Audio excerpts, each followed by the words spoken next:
On this episode of Newt's World, in his new book, Portraits of Ukraine, A Nation at War, Gregory Slayton provides a comprehensive analysis into the realities of the brutal 2022 Russian invasion within the context of Ukraine's people, history, arts, culture, traditions, and geography.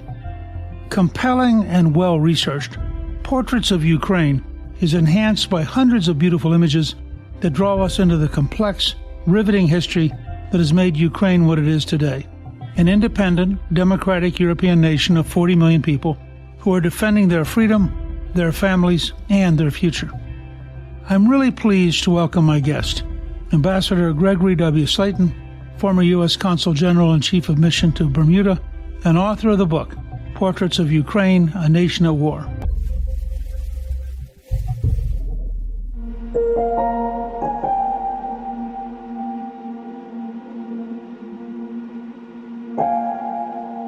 Gregory, welcome, and thank you for joining me on Newt's World. Thank you, Newt. It's an honor to be here, and it's great to see you again. You know, you were in Kyiv on the third anniversary of the invasion of Ukraine on February 24th. What was that occasion like? Well, it was a very somber occasion, as you can imagine. I was invited by President Zelensky's office, which was a great honor. It was actually the official launch date of our book, Portraits of Ukraine, A Nation at War, and that was an honor also. The amazing thing, Newt, is that the following Friday, I was in Washington for that incredible dust-up at the White House. So it was really a crazy juxtaposition, and I think I was one of the very few Americans to be in both places that week. That's amazing. So I'm very curious, what was your reaction to how the White House evolved? Well, obviously, I was deeply disappointed. I appreciate President Trump's effort to bring peace. I very much believe that peace through strength, as Ronald Reagan said, trust but verify. And with a guy like Vladimir Putin, his record is crystal clear. We just can't trust him. I wish we could, but we can't. So peace through strength is the way forward. Already since that meeting, there seem to be steps to get back together again and to find a common ground. I mean, do you think this is sort of just a temporary dust-up between countries who are, in the long run, have a natural interest in each other? I do, Newt, and I've tried to do my best to kind of bring the parties together in a small way. Many other people more important than me doing the same thing. I do think that Ukraine, a democratic, freedom-loving country based on the rule of law, has a lot in common with our nation, and I believe we will come back together. I believe that minerals deal will be signed, and I applaud President Trump and his efforts to really get the parties together. Again, peace through strength. We must avoid at all costs the Nixon-Kissinger disaster in South Vietnam, which I know you remember. The peace, so-called peace, 6 months later, the North Vietnamese overrun the South, and 20 years of a communist hellhole ensues. That we cannot allow. So the president's address to the joint session, he suddenly stopped and says, quote, "Earlier today, I received an important letter from President Zelensky of Ukraine. The letter reads, quote, Ukraine is ready to come to the negotiating table as soon as possible to bring lasting peace closer. Nobody wants peace more than the Ukrainians. My team and I stand ready to work under President Trump's strong leadership to get a peace that lasts. We do really value how much America has done to help Ukraine maintain its sovereignty and independence. Regarding the agreement on minerals and security, Ukraine is ready to sign it at any time." First of all, I thought it was kind of dramatic to read the letter in the middle of his speech. But second, it sounds to me like they're finding a way to make up inch by inch and get back in the right direction. Is that sort of your read of it? Absolutely, Newt. In fact, I was one of probably many people who recommended to President Zelensky's office to do a letter. Because in a letter, you can control exactly what you say. There's no chance of a blowback from anybody else. And I thought they did a good job. Had to be a little humble, a little contrite, had to be thankful, and had to let everybody know that they want peace also. And frankly, Newt, nobody wants peace and needs peace more than the Ukrainians because they have suffered so much. So along that line, I noticed that, Zelensky left from the White House, went to London, but that in fact, after he met with all the Europeans, they seem to all be saying to him, you better find a way to get to work with Trump, because in the end, the United States is central to whether or not this thing happens. You're absolutely right, Newt. As you full well know, there are a number of key military systems that the Europeans just don't make. And then in terms of volume, they absolutely need the heft and the breadth of the U.S. military-industrial complex to keep this war going. I mean, Ukraine will be in very deep trouble within 6 to 8 months and basically out of key munitions within 12 months under any circumstances without the U.S. continued support. You know, the Europeans have, some of them, I shouldn't say the Europeans, but Britain and France, Turkey, have all said they would be willing to have a European force in eastern Ukraine as sort of a guarantor of the agreement. I'm curious, how do you think Putin will respond to the idea of Western European troops on the Russian border? Well, Putin's already told us. He's already said that's unacceptable. That's not going to be part of the negotiations. But Newt, what we have to realize about Vladimir Putin, he is at his weakest point in the 25 years of his absolute dictatorship. He's lost Syria. His army's been bloody, just horrible, to the point where they have to get North Korean, basically untrained conscripts to fight alongside the Russians. Putin has been dramatically weakened. He can, shout and roar all he wants, but he's in a very weak position. And I believe that President Trump is a good negotiator and will understand that and will push for the kind of guarantees we need, including that minerals deal. Remember having American contractors, American companies, exploring those mineral deposits?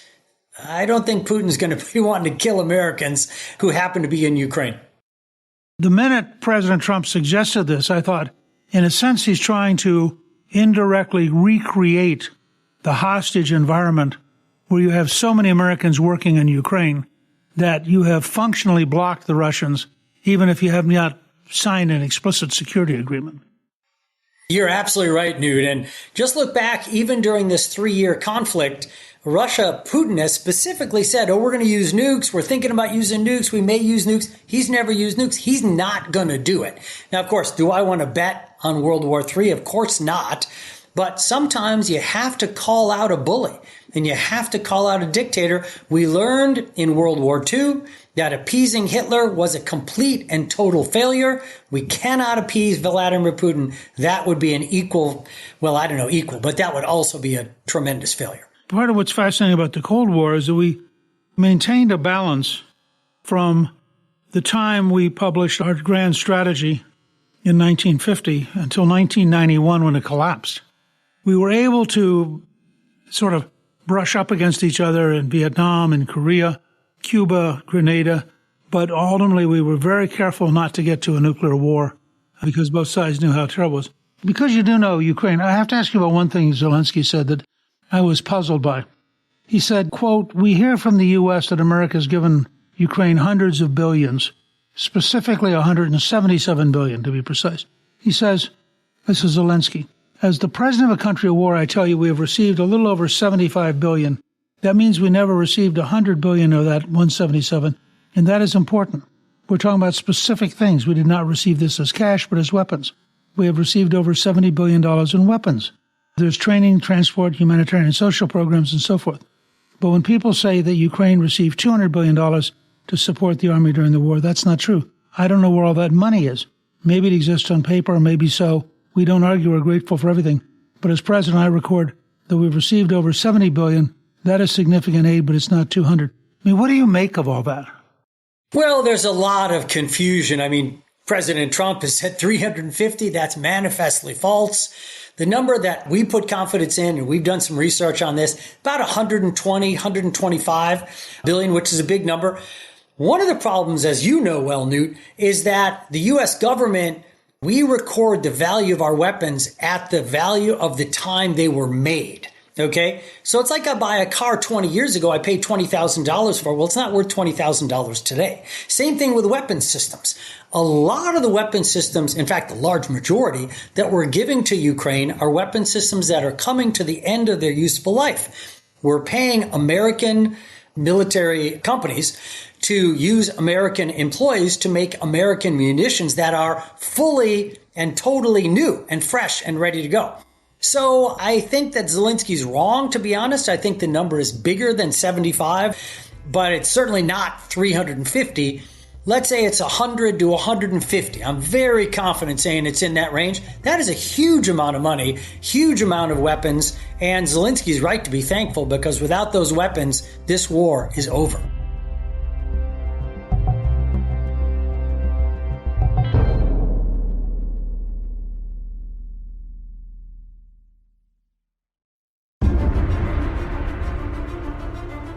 Were you surprised? You remember just before the war, you had General Milley, the chairman of the Joint Chiefs, say in a testimony at the Senate that he thought the Russians would be in Kyiv in 3 days, which I have a hunch is what Putin's generals told him. Were you surprised that they were able to stop them so decisively? I absolutely was, Newt, and we go into this in great detail in the book, this, Portraits of Ukraine book. We have a whole chapter on the Russian invasion and how the Russian military made fundamental mistakes. For instance, you might know that they only had 4 or 5 days of bullets, of equipment, of gasoline, for instance, because they expected to take Kyiv. Their spies had told Putin over and over, the Ukrainians hate Zelensky, they love Russia, which of course is, anybody who knows anything about Ukrainian history knows that that's not true. Yes, there is a small portion of Ukraine, the Far East, where they are Russian speaking, but the vast majority of Ukrainians, they remember the Holodomor, the, genocide of the 20s and 30s. And the Ukrainians were ready to fight. Now, it's true that our CIA and almost all the Western intelligence services said 1 week, maximum 2, but they didn't take into account the huge mistakes that the Russian army made, splitting into 3 instead of just going for Kyiv and cutting off the head, which they could have done. They had 3 or 4 assassination teams in Kyiv to assassinate Zelensky and his entire cabinet, his wife, everybody. Those assassination teams were taken out, and the Ukrainians, rallied in what can only be described as a miracle. And I know as a believing person, Newt, you believe in miracles, and it's the second day of Lent, and I'm super thankful. Well, it's a little bit like the survival of Israel in 47, 48, when the balance of forces are offset by the balance of morale and moral courage. I was noticing, while you've done this amazing work on Ukraine, that originally your background when you went to Dartmouth was in Asian studies, and you were a Fulbright scholar in Asia.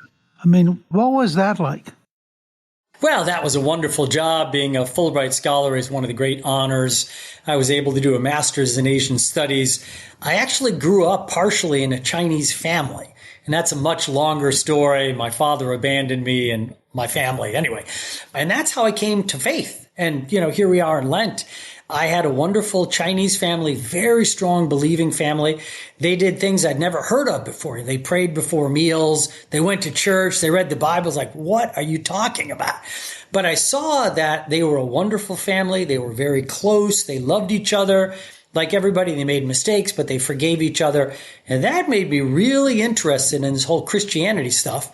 I started to read the Bible with my Chinese brother. And a few years later, I converted and I came to Christ, and that's been the most important decision of my whole life. That's a remarkable story. Where all were you in Asia?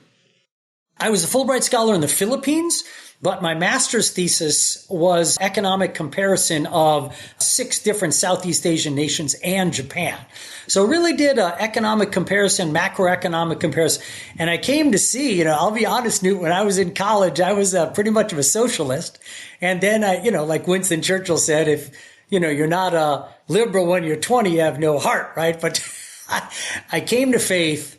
I started to pay taxes. I did this study, and I saw that big government doesn't work. There's no doubt. It just was clear that big government didn't work, and where you had the rule of law, strong currency, and allowed people to just get after their business, like Hong Kong and Singapore, everything flowered. The economy flowered. The civil society flowered. It was just a beautiful thing. Taiwan was a little bit slower, but the same example.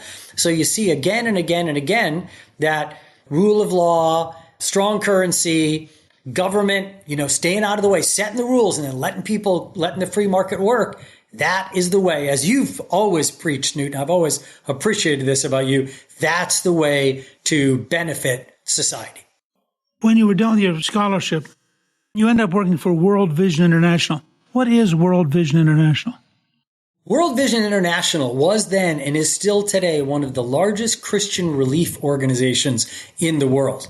I specifically was in West Africa, and you'll probably remember, Newt, that in the middle of the 80s, there were tremendous famines caused by drought in both West Africa and East Africa. World Vision had one portion of West Africa, specifically the 7th region of Mali. Now, let me just say, the only reason the 7th region of Mali has ever been heard of, it is the only place in the world that can legitimately say it is beyond Timbuktu. Because Timbuktu is the capital of the 6th region of Mali. So anyway, I lived there for about 3 years. That puts you on the edge of the Sahara, didn't it?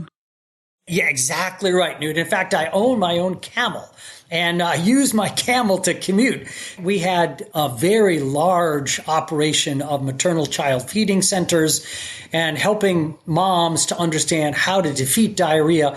Back then, the belief was if your kid had diarrhea, you just didn't feed them anything, didn't give them anything to drink.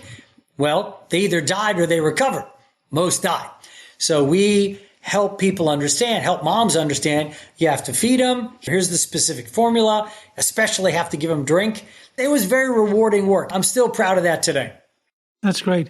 But then you ended up with President George W. Bush named you as the Consul General and Chief of Mission to Bermuda. That's a pretty big jump in patterns.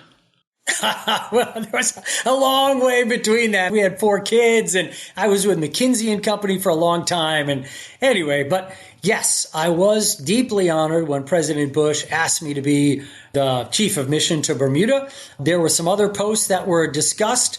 There were also excellent posts, but we decided on Bermuda.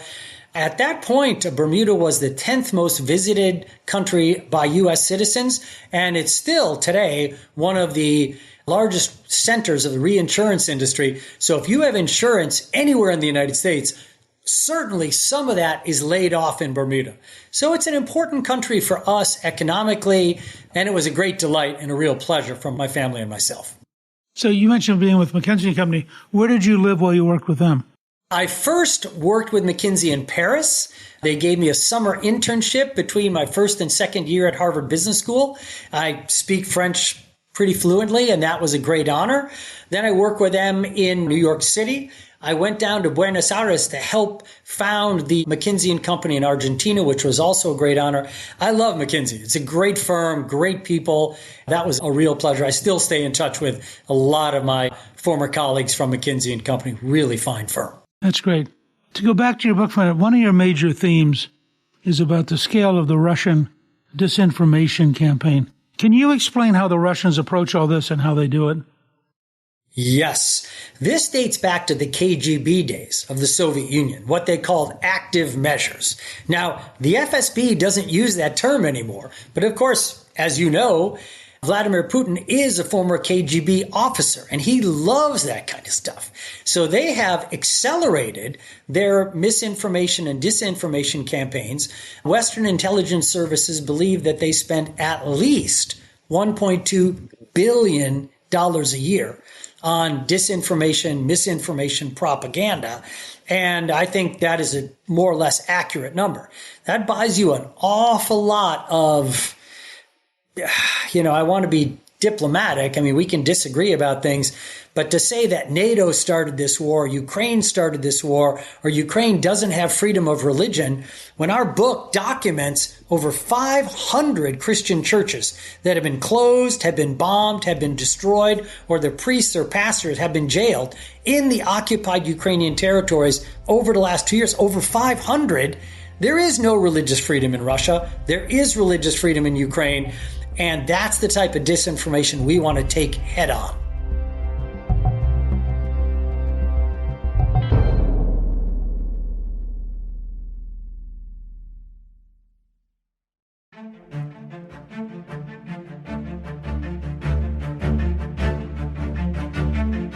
Part of what I'm struck with, and I'm very much for the survival of Ukraine, and I think that there's qualitatively no comparison between the dictatorship in Moscow and the efforts of the Ukrainian people to be self-governing. But at the same time, Putin has been very open for a very long time that in his worldview, the greatest disaster in the 20th century was the collapse of the Soviet Union.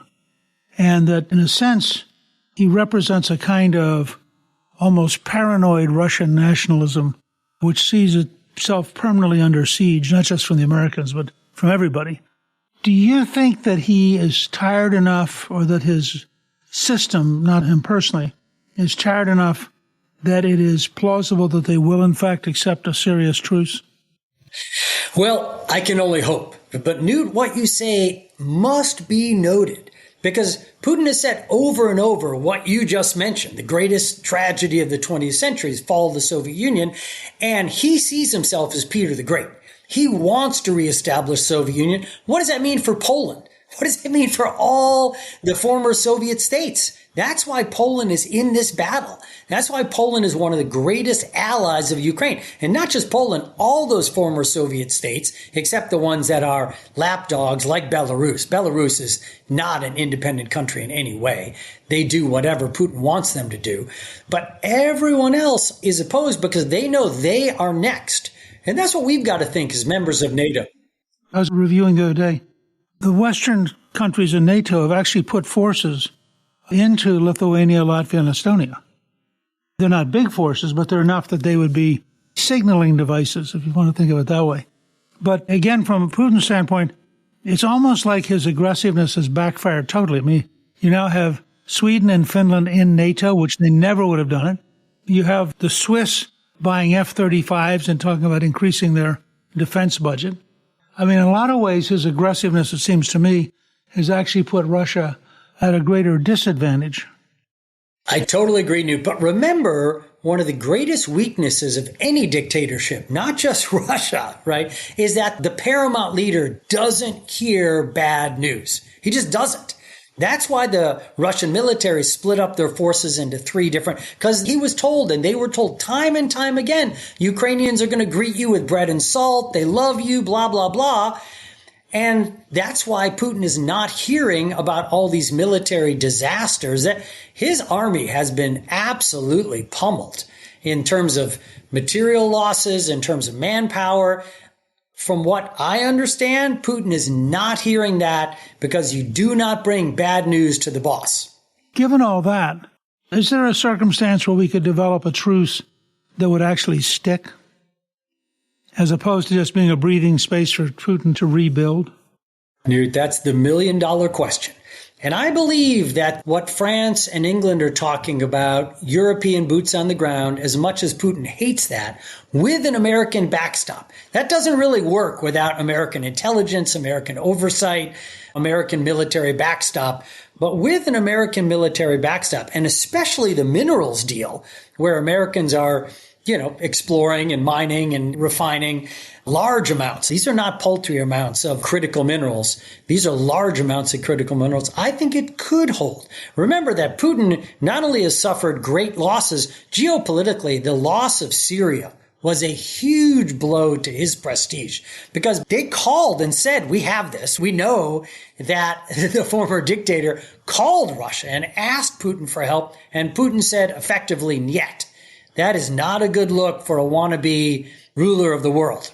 It's also interesting because the Western allies and the United States bought Ukraine time.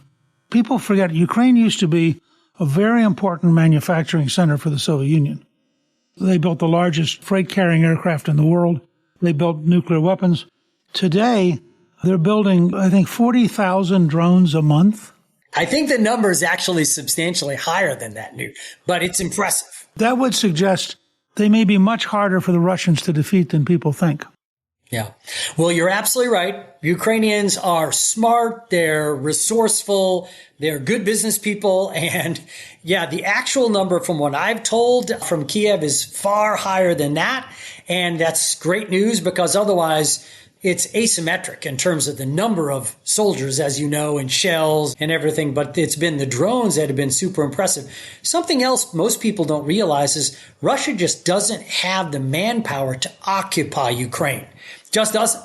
Depending on different calculations and how restive the Ukrainians would be under a Russian occupation, you're talking about maybe 250,000 troops in Ukraine. That doesn't work for Russia if you want to have forces elsewhere as well.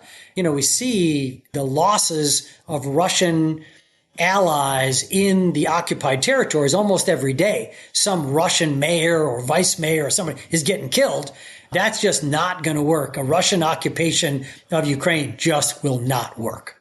One of the things that was sort of an amazing technological change was Elon Musk shifting the Starlink system to put it over Ukraine. How big a deal was that? Starlink is absolutely critical to the Ukrainian military. Absolutely critical. There's a few alternatives to Starlink that have been developed, but Starlink is absolutely critical, and the Ukrainians use it all the time. By the way, the Russians are using it now too, as you probably know. But the Ukrainians use it extensively, and it has been super helpful because without information, you can't use drones. You can't use anything, right? If you don't know where your enemy is, you can't hit him. In the early phase of the war, to a degree you wouldn't expect from an individual, even the richest guy in the world, as opposed to a country, his decisions were really important.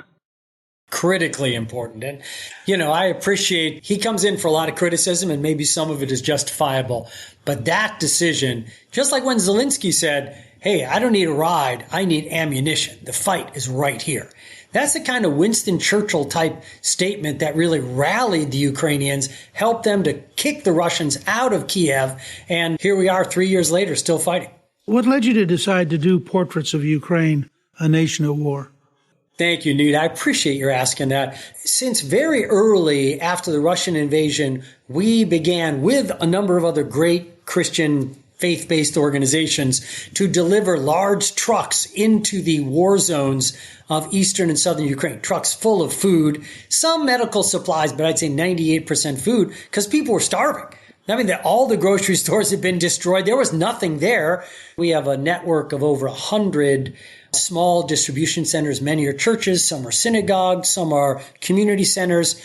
And what we saw there is that the need was just escalating and donor fatigue was, understandably setting in.